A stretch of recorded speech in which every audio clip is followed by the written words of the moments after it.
Go. What's up, Roto Grinders? Dean here. That would be Dean 78904 if you want to get all technical on me. It's 5:30 on the East Coast, 2:30 on the West Coast. Of course, that means it's time for the flagship show here in Roto Grinders. It's called Grinders Live. It's sponsored by DraftKings.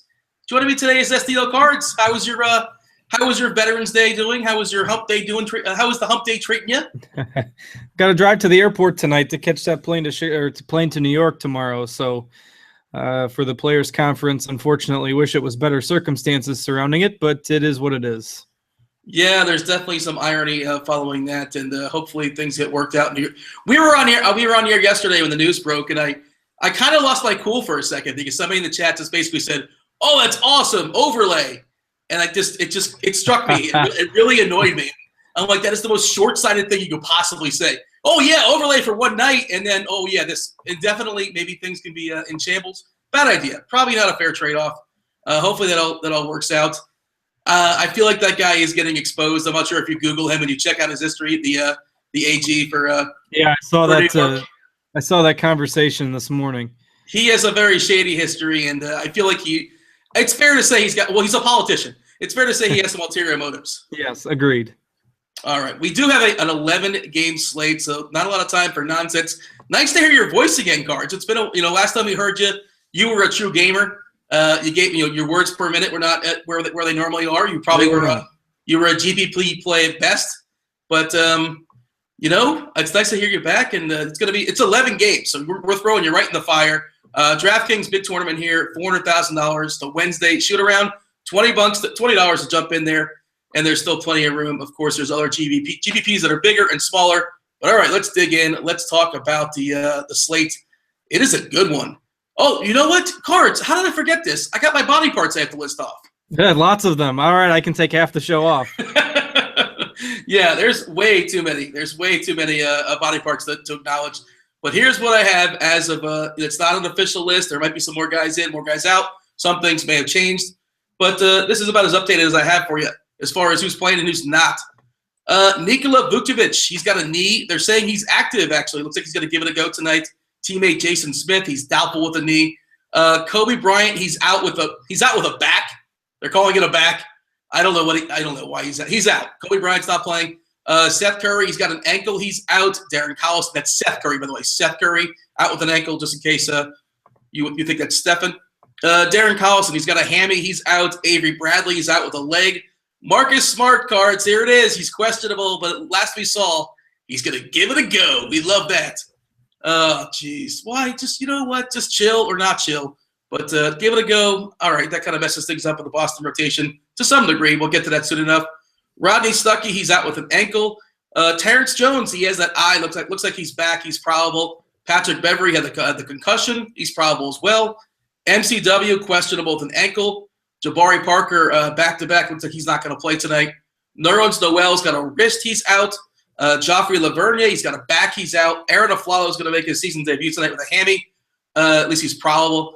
Damari Carroll's got that plantar fasciitis. He's doubtful. I think he officially out? He's out. I mean, Ross are both out. That was confirmed about a half hour ago. All right, so no Carroll and no Boss. They're both out for Toronto. Jameer Nelson, he's questionable old.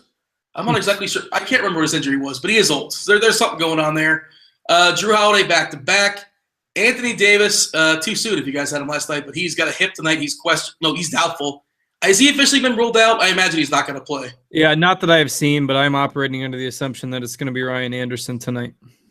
This is a big one for Dallas. Both Chandler Parsons and Wesley Matthews, of course, they haven't been 100% all season. They're nursing injuries back-to-back, and they're both doubtful last I saw. In warm-ups, it looked like Dick Holmes for Philadelphia.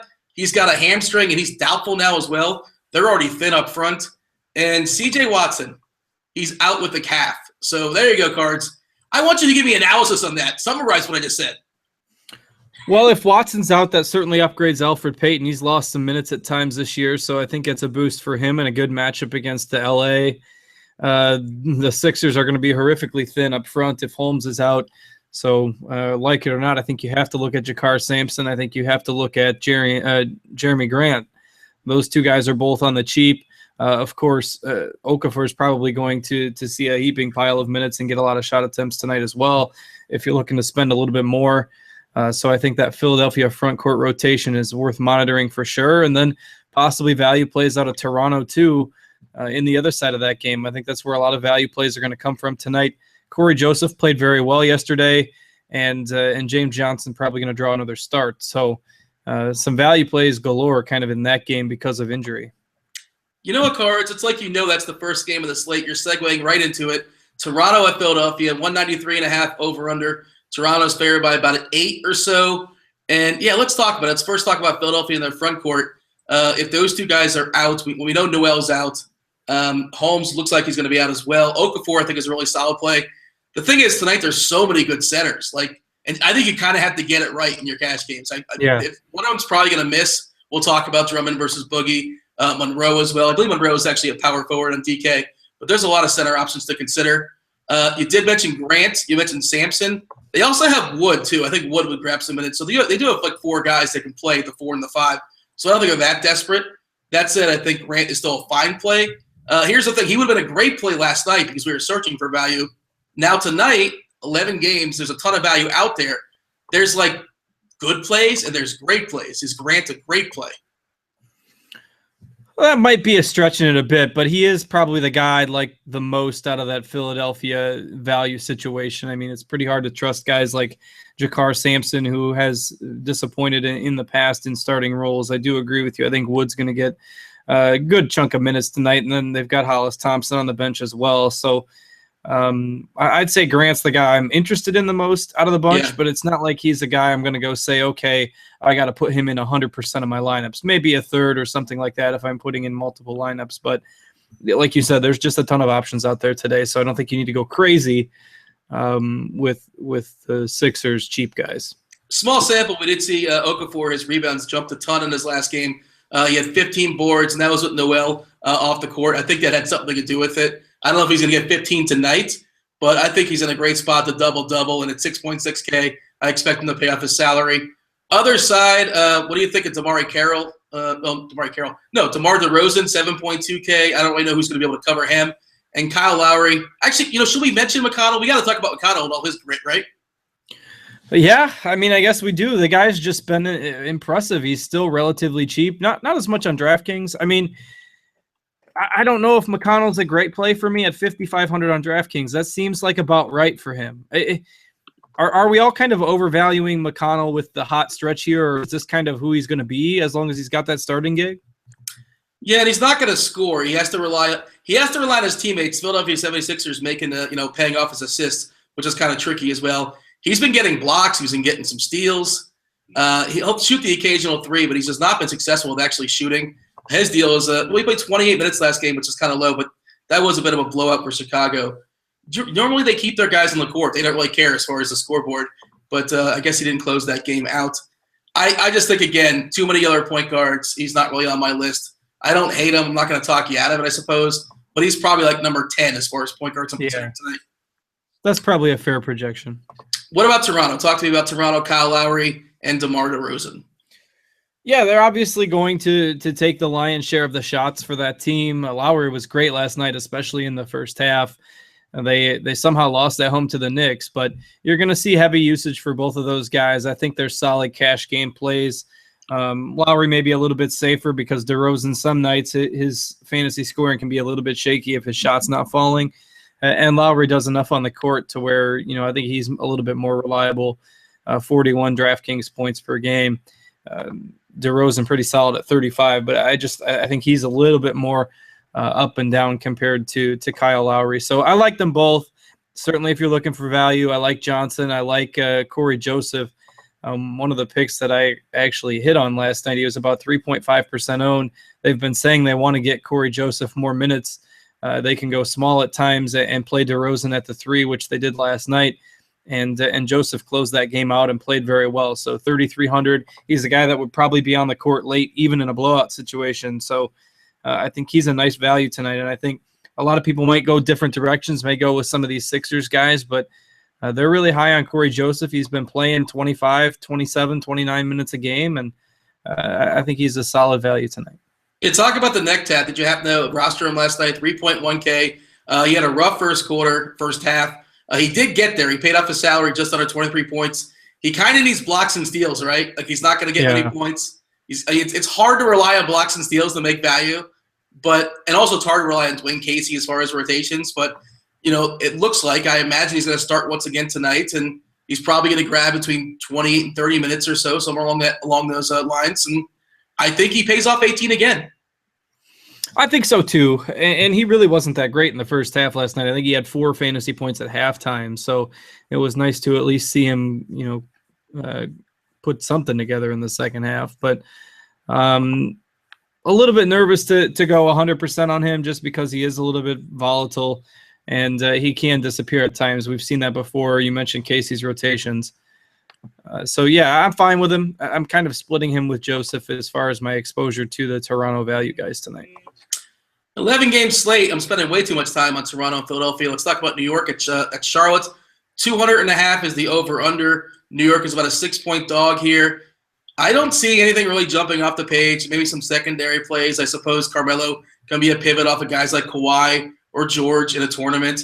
Porzingis, his minutes are just not stabilized. His per 36 is 18 and 12, and he also sprinkles in blocks and steals. But what's the deal with his minutes? Why is he not getting 30? He's had problems with fouls, so that's kind of limited him to some degree. You look at, let's see, let me go back a little bit. October 29th against Atlanta, 5 fouls, 26 minutes.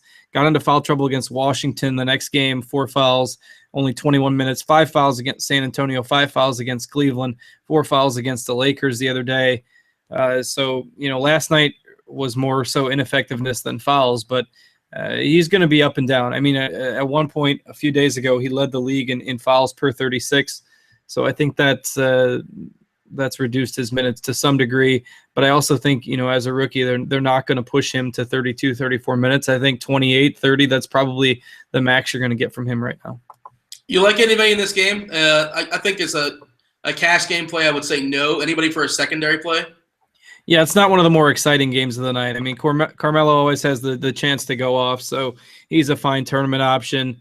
There was some word earlier, somebody for Charlotte. Was Lamb going to start for Hairston or something? Yeah, Hairston. I'm guessing. I was trying to think of who was questionable. It's Hairston. Oh, I didn't see that. Yeah, he's questionable with, let's see if it's on his card here in DraftKings. Oh, that's right. I think Lamb actually started the second half. He had a migraine last night. So if Hairston doesn't go, that reminds me, there were some jokes going around on Twitter that his hair was too tall. Yeah. That's why he left the game. But Kemba Walker should have his way with Jose Calderon. The problem is Walker's minutes haven't really been that exciting. And really a lot of guys on Charlotte, you're not seeing guys get 34, 36 minutes. Al Jefferson's minutes have been down. Really, Batum is the only guy we've been able to count on. So I like Kemba Walker, but I just don't think he's going to get you 34, 36 minutes like some of these guys, and it limits his appeal somewhat. Lakers at Orlando, 201 is the over-under. Lakers are about an 8-point dog here. Kobe's out for the Lakers. Metta World Peace started last game. He actually was pretty confident, but don't be fooled. He was like 4 of 5 or 5 of 5 from 3, and that was basically all his points for the most part. I would not go there. Any Laker intrigue you? I think if I'm going to pick one, I mean, Randall's been a little disappointing, actually, if you're going to be honest about it. But Lou Williams is a guy that can thrive in garbage time. I feel like this game might get out of hand. Nobody can cash for the Lakers, but I think Williams is kind of interesting for tournaments. What's your take on LA? I like Lou Williams. I mean, D'Angelo Russell hasn't been playing late in games. He's been struggling transitioning to the league. This is a game with 2 somewhat bad teams. You might not see much defense here, so I think Lou Williams is fine. I like Randall tonight. I think he bounces back a little bit. Okay. Tough matchup yesterday, but he has been up and down. I mean, we've seen monster games from him. We've seen some really bad games, so maybe more of a tournament option. And his price isn't exactly super favorable anymore at 60, 65, I think, or 67, somewhere like that 65. So more of a tournament play for me with Randall. It's hard to trust really anybody else on the Lakers. So we have Watson out, and we have Elf Payton at 5.6K. How is Scotty Skiles going to screw with Payton's minutes tonight? I don't know. You got to think he gets at least some sizable run tonight, plus the matchup against the Lakers. If there's a night so far this year to take him, tonight has to be it, doesn't it? Yeah, I mean, the same thought process was there with Goran Dragic last night versus the Lakers. And wow, Dragic, I don't know what's going on there, but You just cannot play him for the foreseeable future. But yeah, I think there definitely is some interest for Peyton. The price is down, the matchup is ripe, and his backup is not playing. So checks all the boxes. I still don't know if you can trust him in cash. Like, can you? I think you should be able to with Watson out. But even still, I'm a little bit concerned. But if nothing else, he's a great tournament play. It looks like that Vooch is going to give it a go. I imagine he would start. Dedmon would go to the bench. We love playing guys against the Lakers. Oladipo's nobody's going to stop him in LA, right? Yeah, he's the guy I want from Orlando tonight. If it's not Peyton, it's Oladipo. Just with the somewhat uncertainties surrounding their front court rotation, how many minutes is Vucevic going to play? How is that going to affect Dedmon? I don't think I want to touch that tonight. You got to imagine they're not going to just bring Vucevic back with 30 minutes. So it's probably more of a time split there. Tobias Harris is another guy. His minutes have kind of been all over the place. I don't think I want Fournier at 6K, so I think it's Vucevic and Peyton for me as far as Orlando exposure tonight, and I think that's where you want to be because they are a little bit more limited in depth in the backcourt with Watson out. So you have no interest in never Google what the chances of him playing 39 minutes or so? Like, his minutes are just crazy still. 39, 39, 27, 45, 42, 35, 44. I think there's a couple overtime games in there, but still, I think the point is still a thing. They're saying in the chat, I'm not sure if it's officially true or not, but Boop might be coming off the bench, which would not surprise me. I still would not play Dedmon. I would just cross him out because there was always, there's already a ton of good plays there at the center position. There, for some reason, he's yet to really get in foul trouble, which is surprising. He's due for foul trouble. Dedmon, you mean? Yeah. Yeah. So I wouldn't play Dedmon tonight, even though it says Dedmon's still starting, apparently. And somebody's asking in chat if I get the text updates. Well, for starters, I'm not on my phone as I'm on the air. Secondly, I have an Android. Was that a shot at our favorite New York radio host? Oh, no, that wasn't. Yeah, Francesco, he took 40 seconds on a radio show to just play with his phone and talk about the Mets, and he started humming to himself. I love Francesco. He's hilarious. But, so the point is that I have an Android, so I can't get the app. But if you guys have an iPhone, by all means, download the Roto-Grinders app. Point was, Fournier, I know the price is up. He's 6K. He's a small forward now. He's priced based upon what he did a week or two ago. No interest at all? Like, not even for a tournament? No, I'm not saying no interest. I just think that the price has adjusted to that production, so it's not like you're getting a super bargain on him anymore. I'm not that heavy on him because I think the amount of times that he pays off a 6K price tag, it's not really there for me. And I think tonight, just based on the circumstances tonight, if we're comparing guys, and Fournier is a small forward on DraftKings, so it's not quite apples to apples, but if I'm paying 6K for a shooting guard that's kind of hit or miss, I think I'd rather take Eric Gordon tonight. Yeah, Eric Gordon's pretty locked into his minutes as well, and he's going to have to fire away with Davis likely out as well. Is that it? Are we done with the Lakers and the Magic? Any other final thoughts? I think so. That's about it for me. Indy at Boston, 202.5 is the over-under. Boston's a 4-point favorite. Wow, what a bad game it was for IT2. Not sure if you watched the game last night, but he could not make a shot. And, like we say, when you're relying on assists, your teammates got to make shots as well. And they kept missing bunnies as well. So despite all the minutes he played, his box score did not look very pretty. And it looks like Smart's going to be back, so that certainly jumbles things up. And I don't know, is Smart starting or is IT2 starting? I'm not sure exactly. I think that's mostly in a void. And if there is somebody you're going to play in Boston, is it Evan Turner? I kind of like Evan Turner tonight. He's not been playing that poorly for Boston. He's playing significant minutes, 30 and 29 the last two games. He's been making shots, 7 steals the last 2 games. Nobody's talking about him. It's not the greatest matchup in the world, but with Avery Bradley out, you got to think it's a pretty stable 26, 30 minutes for Evan Turner tonight, 4,600 on DraftKings. I don't hate the play. I mean, I'm not super revved, but he's on, 20% of my team, something like that. I think it sets up fairly well for him tonight. They might need his defense a little bit, try to get him to check Paul George on occasion. I think it sets up well for Turner tonight. Just reading in the chat, they're saying Isaiah Cannon likely to start at the 2 tonight for Philadelphia. I'm not sure. Does that mean Stauskas goes to the 3? Oh, no, you can't bench Stauskas. It's going to go – I would assume it's going to be Okafor with Grant and Sampson, right? I'm guessing. I don't know. With no Stauskas? I'm not sure. I don't know. There was not clarification on that. I'd like to see clarification. I don't know if it matters. I mean, do you have any interest in Cannonball or Stauskas tonight?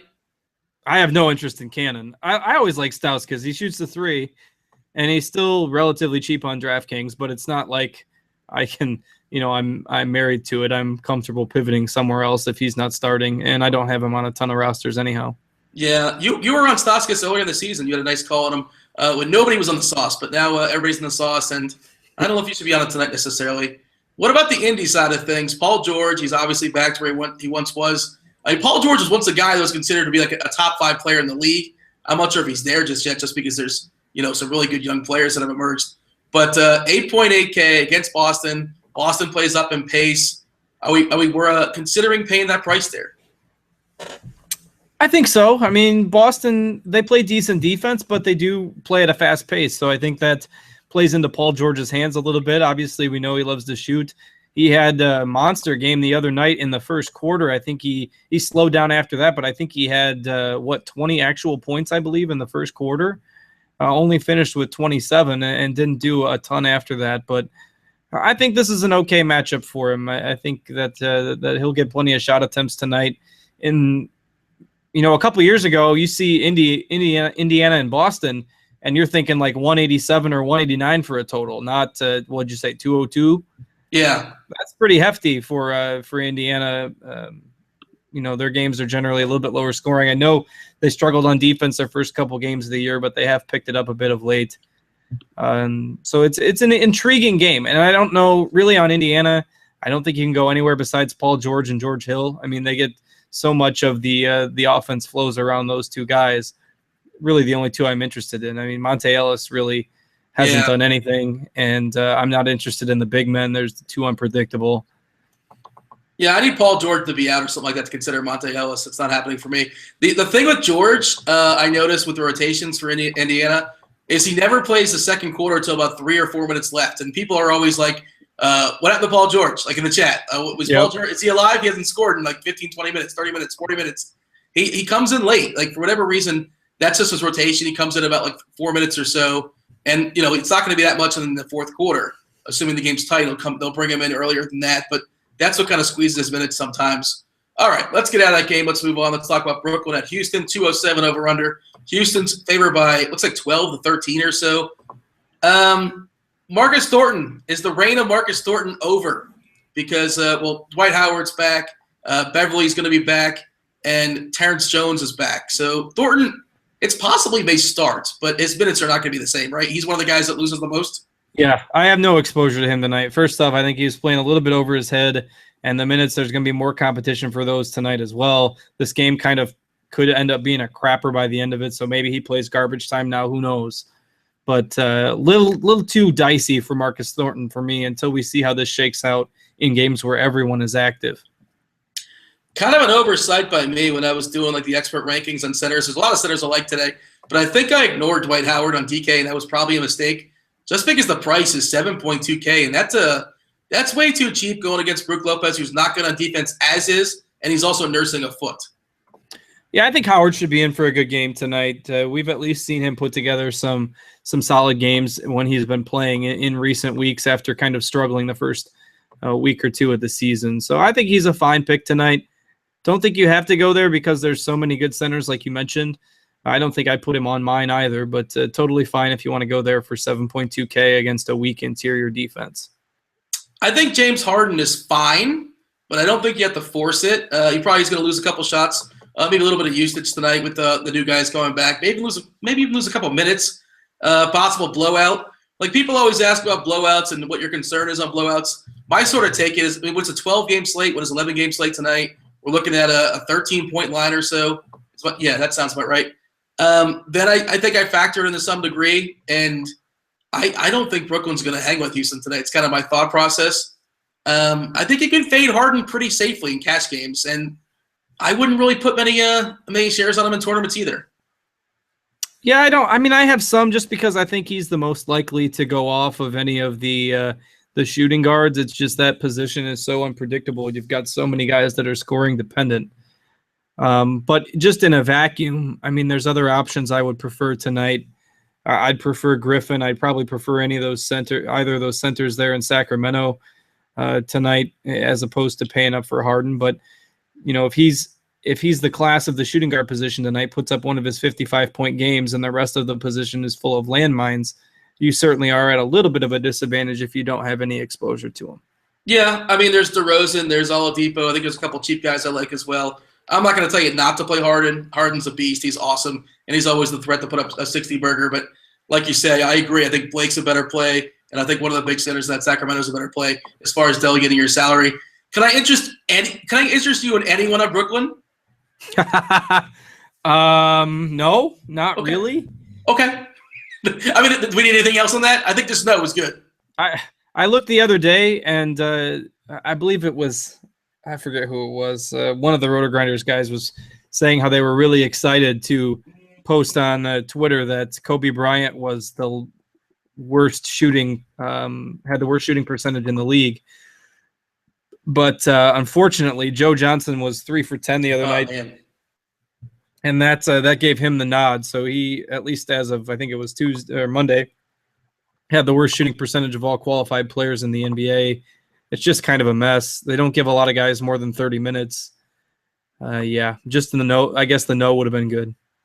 Joe Johnson is like the Andre Johnson of the NBA. I'm trying to think of a comp. Oh, wow. Is that fair or no? Is that a fair comp? Maybe. I suppose. It's not really. I don't know. It's not really apples to apples there, but he's basically past his prime. Is kind of what I'm saying here. Yeah. And it's actually the last year I think of that big contract. I'm fairly certain. So, he's going to be gone from Brooklyn, and who knows? Maybe he'll get traded in the middle of the season. But all right, let's talk about Atlanta at home versus the Pelicans. Speaking of potential blowouts, 209 over under, and we're talking about a 12 to 13 point line again. And Atlanta's a team that they're kind of like San Antonio, where they can roll out 10 players that all play 25 to like 32 minutes. And this could be that night because did you see the Pelicans hanging with them without AD, without everybody? Obviously Tyreek's out. A lot of guys are dinged. What are your thoughts as far as like this game being a potential blowout? Yeah, it really could be. And if you think it's going to be close, you best off be playing some of these Pelicans that are playing. Because if you think it's going to be close, you're going to see production funneled to other guys tonight. I mean, obviously you'll see maybe a few more minutes and a few shot attempts for guys like Luke Babbitt and Dante Cunningham and other guys that we probably aren't that interested in. But you've got a core of 3 guys that I think benefit pretty well if Anthony Davis and Drew Holiday do both indeed sit out.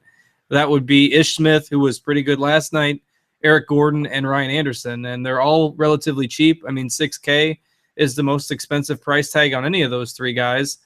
And just in terms of opportunity compared to price, I still think you have to consider them tonight, even though it is Atlanta and it's sometimes hard to target guys against that team. The situation with how it is with Anthony Davis probably not being there tonight, I think you have to have some exposure to these guys. Just a bunch of chuckers here for New Orleans. Babbitt's a chucker, Gordon's a chucker, Anderson obviously the chucker. If the chuckers are having good nights, then they could hang. If not, they could get ugly. I mean, it could really get ugly. Yeah, I'm just thinking for no one's stuff. Is Agenta going to draw? Or it's going to be Asik? Oh, Anderson's going to start the 4, right? And Asik's going to start the 5? From what I've seen, yeah. Okay. I haven't seen anybody mention Agenta. That's why. You remember when AD was out last year? Draft Sheet, I believe, memorably was an Agenta homer. And he had a couple moments, and he's another guy, speaking of foul trouble. He was the worst, man. He would get in foul trouble so quickly. But I would not. He's like the Kyle O'Quinn of the. Oh, Kyle O'Quinn. Yeah, we haven't had a chance to play him this year with New York. That they haven't been beat up enough. But maybe when a couple of guys are out, we'll talk about Kyle O'Quinn. He's always a good fantasy point per minute guy, but he doesn't get any minutes for whatever reason. Well, I guess he's not very good. I guess that's the reason.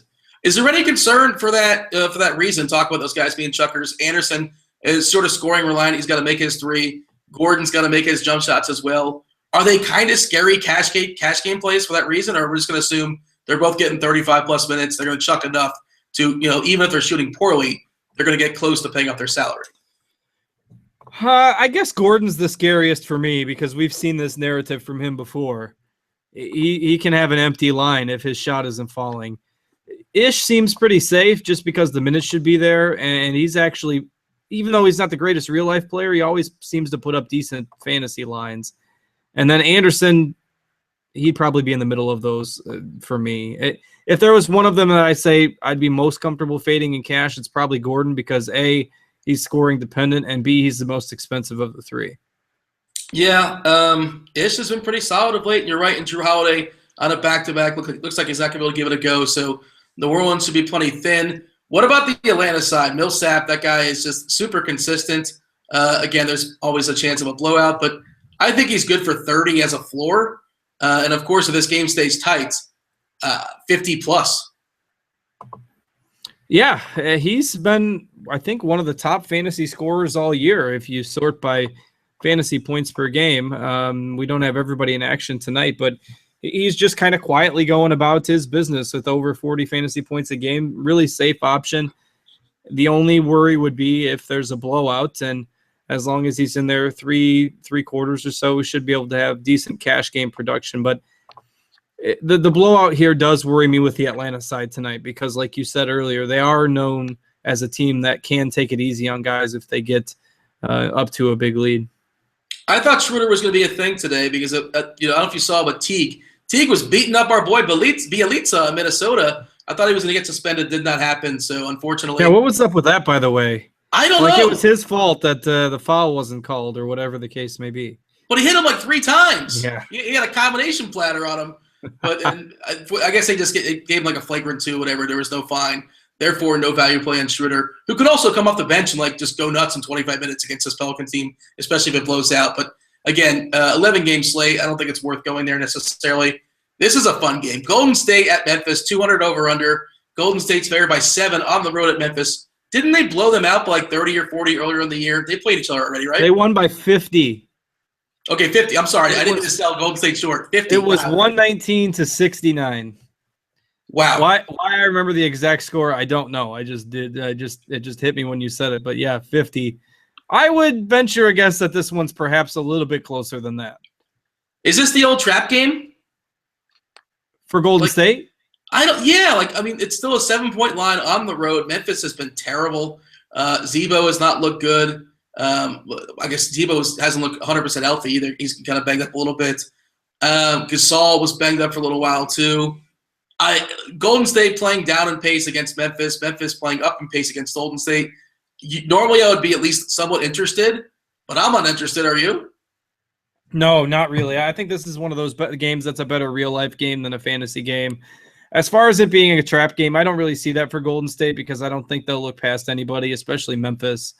And with all the talk about Golden State, possibly breaking the Bulls record for best record in a season, I don't see them looking past anybody. But this is not a fun fantasy game. You got 2 good defensive teams, and it's just the stars. There's Memphis doesn't really have much as far as star power, but Golden State, Curry is priced pretty highly. I don't know if I have much interest in Draymond Green. Klay Thompson's not 100%, and it kind of admitted that he should have sat the other night.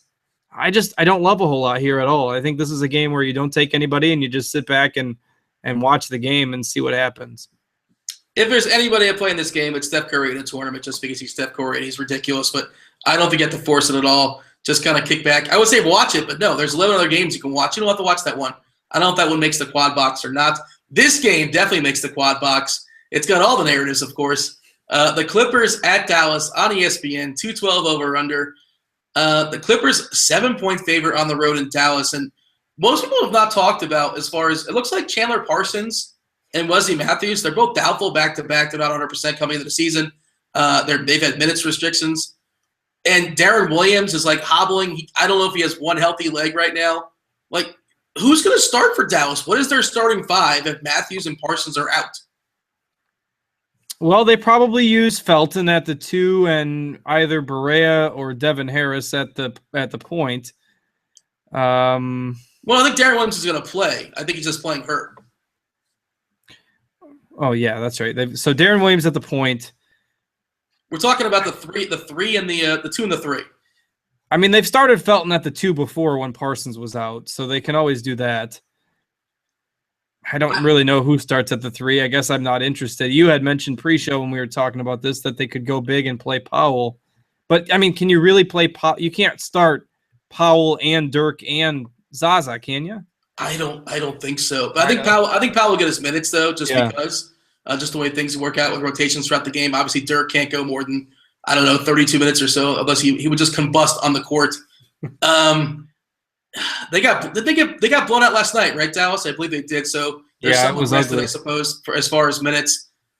I've said this before. Like Dallas is one of those teams where you like 4 injuries until you finally start considering who to play in their team.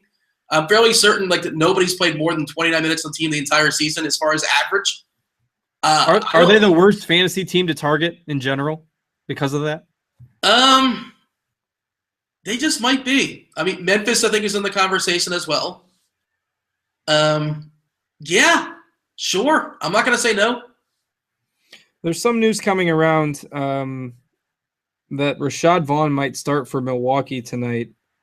That's kind of the only news I've seen. That's assuming that Michael Carter-Williams can't play tonight. I'm not really sure what the reason is for the shakeup.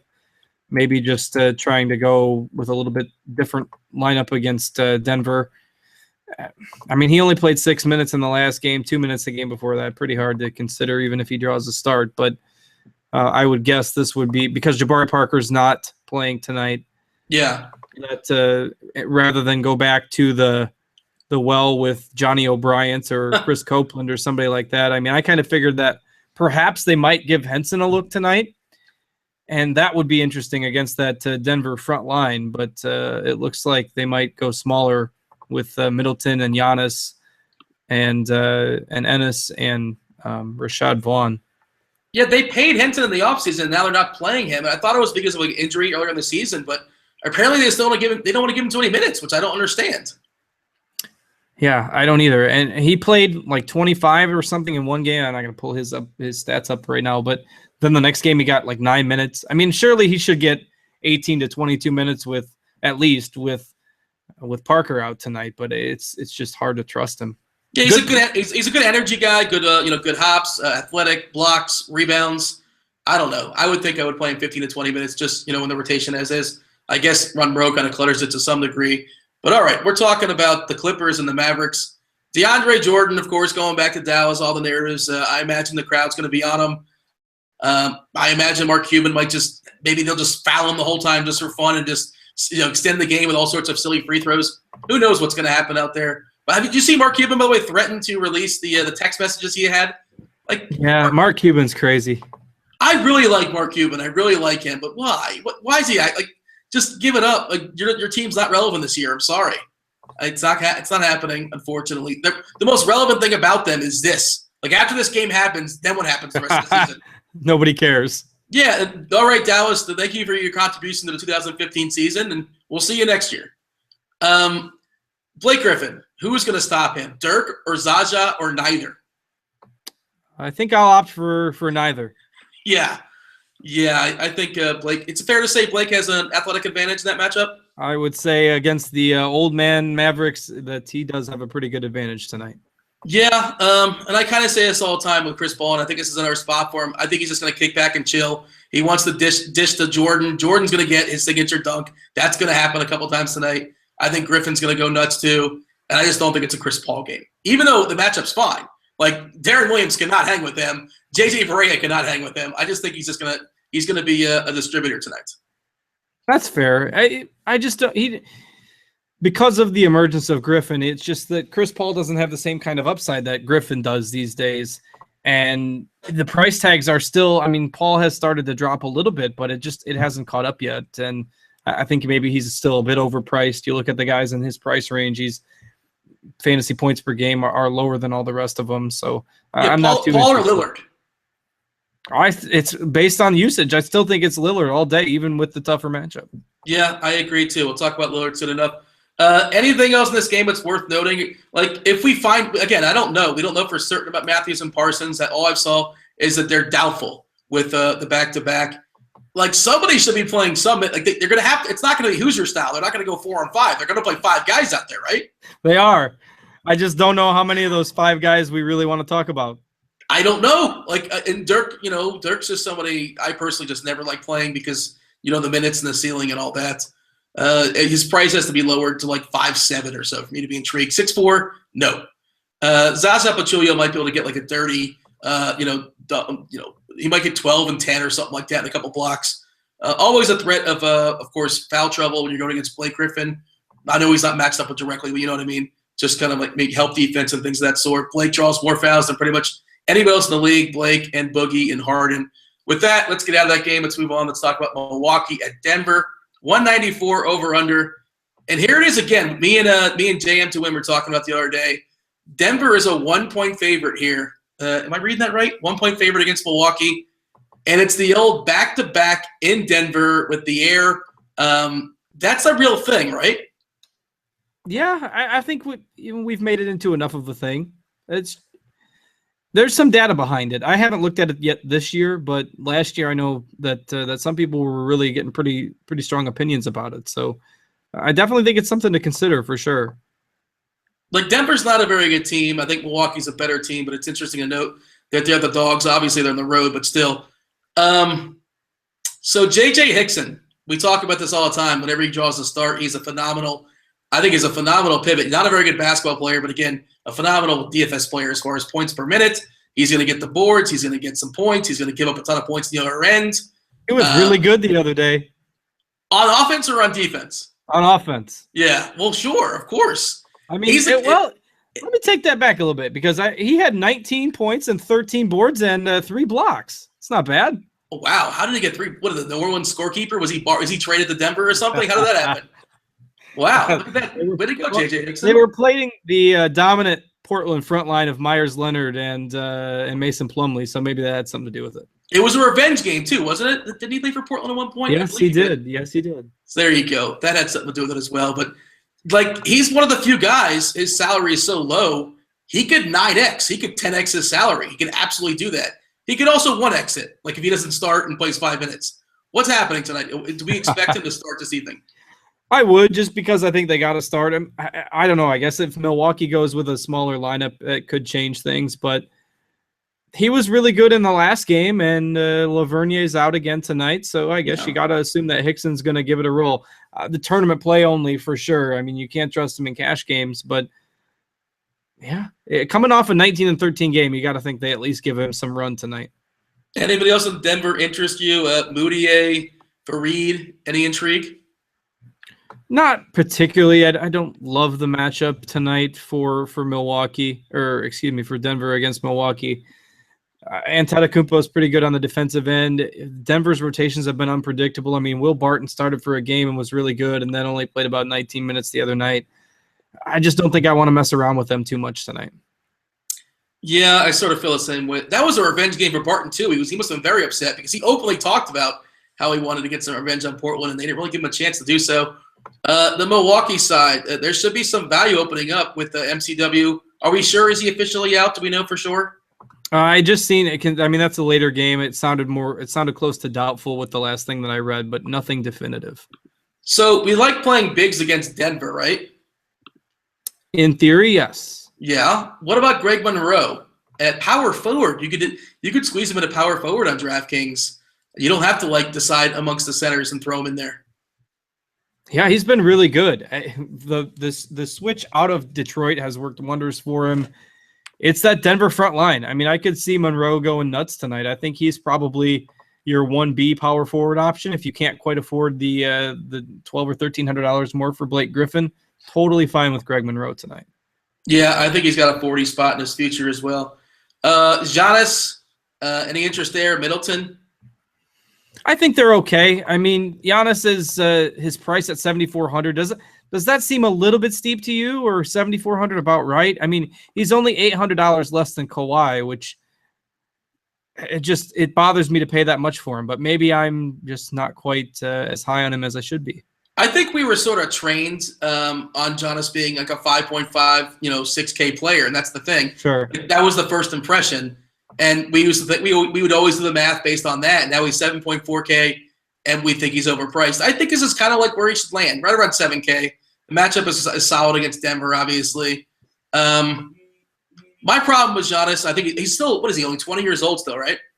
Yeah, which is amazing considering, he's been in the league for a while and he's got so much length. And yeah, it's Yeah, he was still growing last year, I believe. I think he's going to be a phenomenal player. I think his game is still growing as well. There's times where he disappears from the court for like 5 or 6 minutes. It just sort of happens. There's other times where he has just the most amazing minute and a half you've ever seen, where he's just going end to end, dunking and swatting everybody. I think he's a super talent. And this is just, I know Gaby pretty much compares him. Gaby said he's the next Kevin Durant, of course, that's a pretty bold statement. I don't know if he's going to be that, but he is. He's knocking down his threes, or he's working on his threes. He's growing some range there as well. That said, as far as tonight, I kind of agree with you. Kawhi is just, a little bit more. I prefer Kawhi, and of course, there's Paul George as well. Don't hate it, but he's a secondary play for me. Yeah, we do have confirmation on the Rockets lineup. They are going to continue to start Terrence Jones. Or not Terrence, Marcus Thornton. And Terrence Jones will play tonight, but will come off the bench.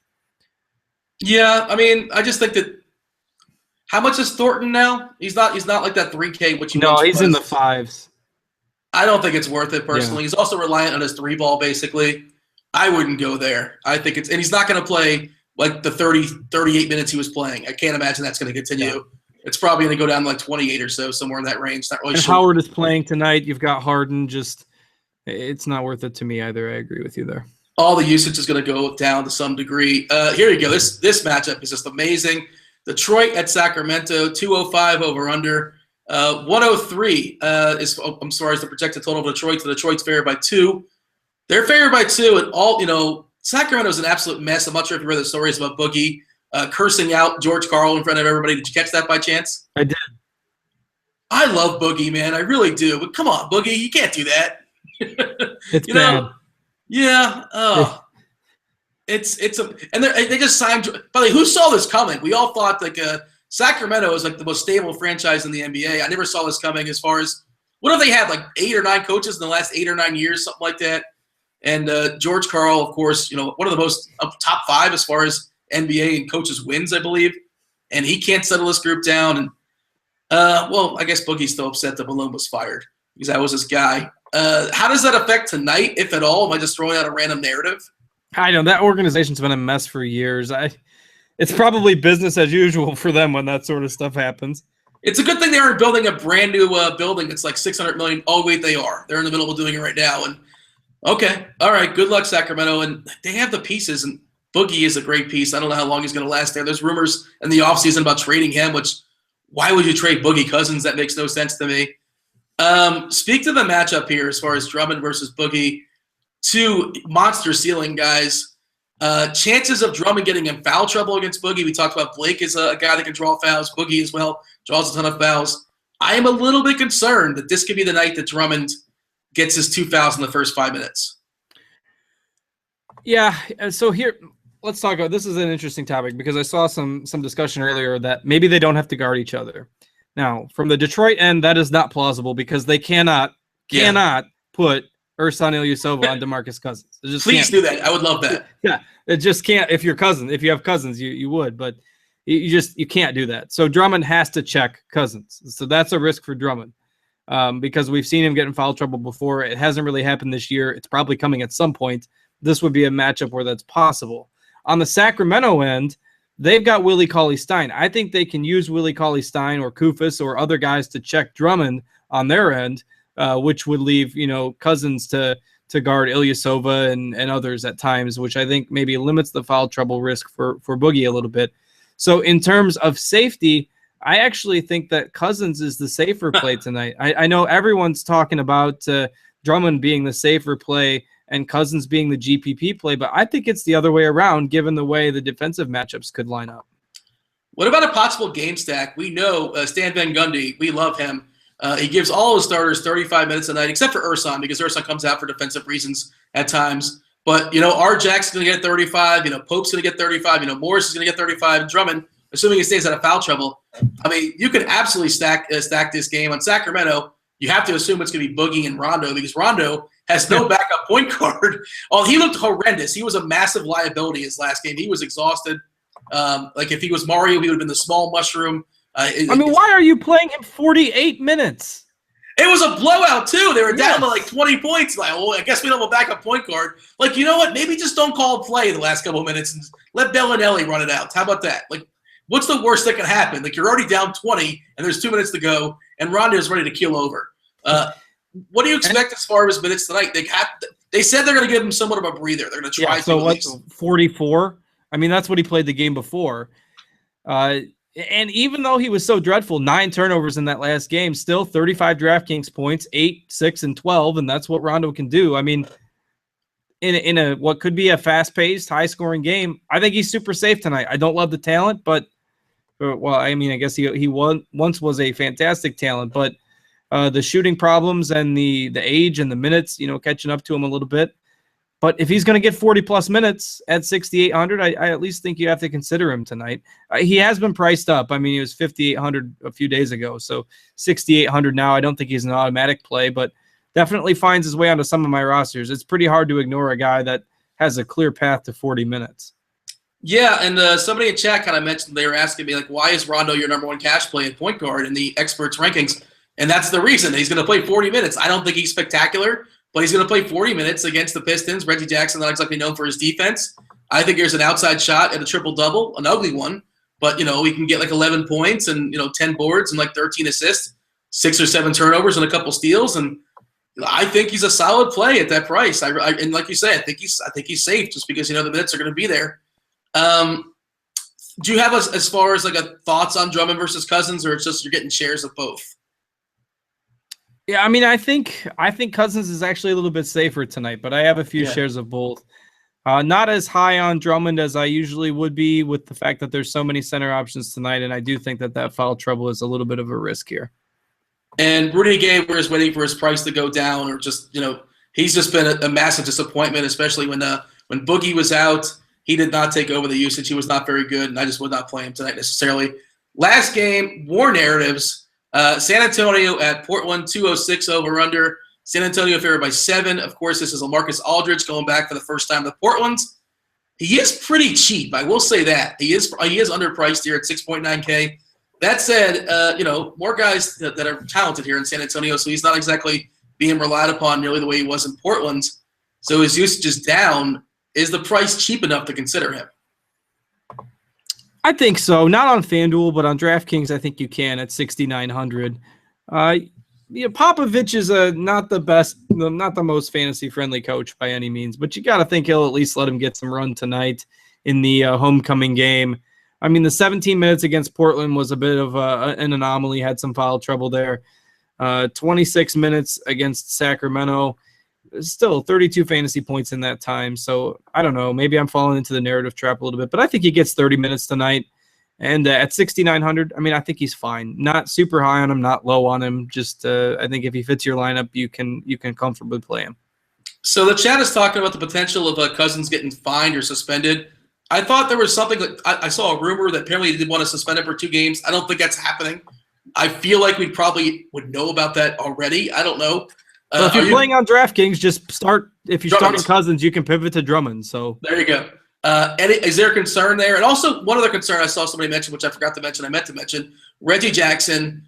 He was not exactly 100% finishing the game the other night. Any concern he's going to be a late scratch? I haven't heard anything about him. Have you? I saw something earlier today that said he was going to be good to go, so I'm not concerned as of now. But again, if you put him in a utility spot or something, you could pivot down. Yeah, and we didn't really focus on all those players in that game, but I think KCP getting 35 minutes against Sacramento shooting guarding. I think he's perfectly fine. Morris is perfectly fine. I wouldn't necessarily target him. He's priced up a little bit. But, pretty much all the Detroit guys are fine for me except for Ersan. What about the Portland side of this San Antonio game? We mentioned we like Lillard better than Chris Paul. Where does Lillard rank amongst your top point guards? I think he's in the mix. I mean, it's not the greatest matchup, and I'm not super high, or I don't know. The top guard plays tonight, it's tough to decipher them, but you look at his shot attempts, 22, 15, 18, 27, 25, 17. There's so much usage there that even in a tough matchup, he was really good against Memphis last Thursday. So I think he's right there with the top guys. He's right there with the Lowrys of, and based on points per dollar, I think they're all fairly similar. The guys there are Lowry and Lillard and Rondo with the minutes that we talked about. So no huge preference of one over the other, but certainly some shares of Lillard on my end tonight. We know Tony Parker is kind of an inept defender these days. Any chances of Leonard guarding Lillard? I hadn't really thought about it, but I guess it's not out of the realm of possibility for sure. Yeah, I think that's somewhat of a concern to some degree. I'm not saying that would make me I wouldn't be paranoid about it, but I would definitely think about it. I think that's somewhat of a concern to some degree. Anything else in that game, or that would be it? We're done. You have any other comments on San Antonio and Portland? No, not the most exciting game tonight. I mean, I think the big guns is kind of what you want to shoot for there. Danny Green's been really inconsistent. McCollum and Aminu, I think, are finally priced appropriately. So no super love for any of those guys tonight. EMAC is following us with the last call. It takes you all the way up to tip-off. He's going to answer all your questions. I see a ton of questions in chat. We just can't get to them. We want to knock out all the games. Obviously, a shorter slate, we can get to them sometimes. But EMAC, he'll answer all your start questions. Well, not sit, but either or, this guy or that guy. Over there in the DK lobby, we have the $20. The shoot-around is about to fill. So if you guys want to play in that, you better jump in there now. Of course, there's other GPPs to play as well. Cards, summarize the night. What are we anticipating? What's going down?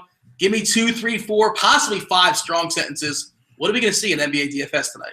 Yeah, it'll be a fun night. Some good narratives, some good matchups, Drummond versus Cousins, and maybe a high-scoring night. Some good value plays, and should be a fun slate. With that, once again, stay tuned for EMAC. He will answer all your questions and take you guys all the way up to the first tip. Thank you for watching. Thanks, Cards. Good luck in your matchups tonight. We're out of here. Holler. Holler. Holler.